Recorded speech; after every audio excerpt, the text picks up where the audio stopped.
connected. You never met your mom, right? No, just saw the pictures of her and our birth father, yeah. When I was in the 5th grade, I was labeled educable mentally retarded and put back from the 5th grade to the 4th grade. Failed again when I was in the 8th grade at Booker T. Washington High School. But I had a high school teacher, Mr. Leroy Washington, who was an instructor, but I was never in his class. I just followed him around. I admired his oratorical skills, and he had the kind of personality of UD. I was looking for a friend named MacArthur who was in his class, and he said, young man, go to the board and go in the front of the room and work this problem out for us. And I said, sir, I can't do that. And he said, why not?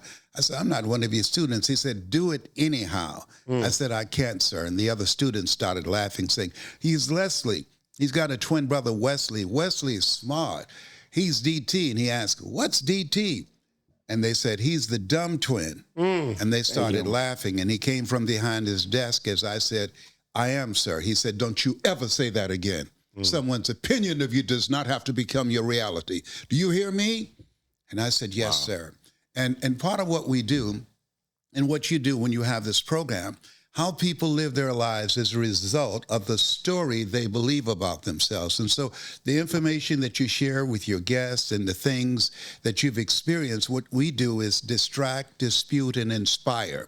We distract people from their story, and through the information that you're sharing, you break down and dismantle their current belief system and inspire them to make new choices with their lives and become, as Mother Teresa would say, a pencil in the hand of God and start writing a new chapter for themselves. How did you figure that out? And you're so young and in school and realize you need to move in this direction. And not everybody already identified you a certain way, which wasn't very flattering. And then you really saw yourself differently. Because of that relationship. When he said someone's opinion of you does not have to become your reality, he dismantled the story that I believed about myself. Faith comes by hearing and hearing and hearing, even if it's a lie. But there's something else that happens that Harvard University, they did this 85-year study, and it's called your reference group. And they said people who are becoming successful in difficult times have a reference group that empowers them. Sidney Poitier, the Academy Award winner, he said something I buy into. Then he wrote the book called The Measure of a Man. He said, when you go for a walk with someone, something happens without being spoken. Either you adjust to their pace or they adjust to your pace. So I followed him around. I loved how he dressed, how he spoke.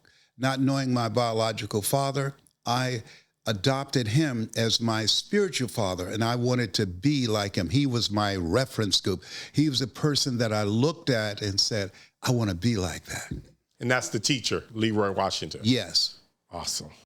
And going with when you were in school and you were called special, like I was when I started in school, was put like in a special class. How we still think he may be special. Hold on. Alejandro, leave Alejandro We've been doing alone. this podcast for how long, Alejandro?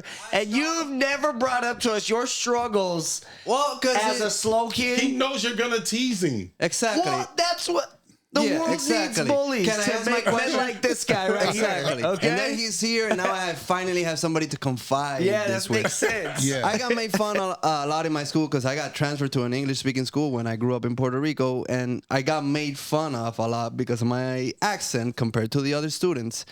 How do you, from similar experiences, and don't let that get to you and grow bitter against those people? Alejandro, in life, we always have a choice when things happen to us. We can choose to be bitter or we can choose to be better. My daughter, Samaya, she was teaching out here in California.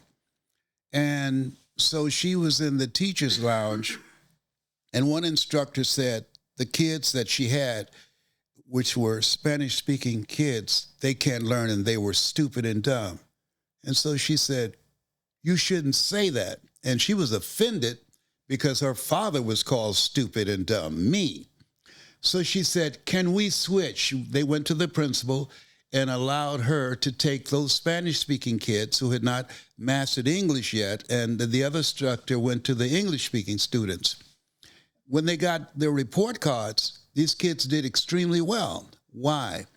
Because look at a man the way that he is, he only becomes worse. But look at him if he were what he could be, then he becomes what he should be. So my daughter saw them as achievers and saw them being students that could achieve and accomplish more than they can ever begin to imagine. And she treated them like that. And their grades academically reflected the treatment that my daughter gave to them.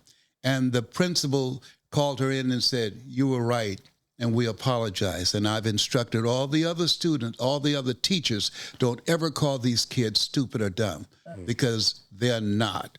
They just don't know the language yet, and you must be patient and persistent and see them as they're having greatness within them to accomplish things in life. Wow. Look at you now, Alejandro. Look at me now. You got your own podcast. Where I speak English. Look at those kids back in. Where'd you go to school?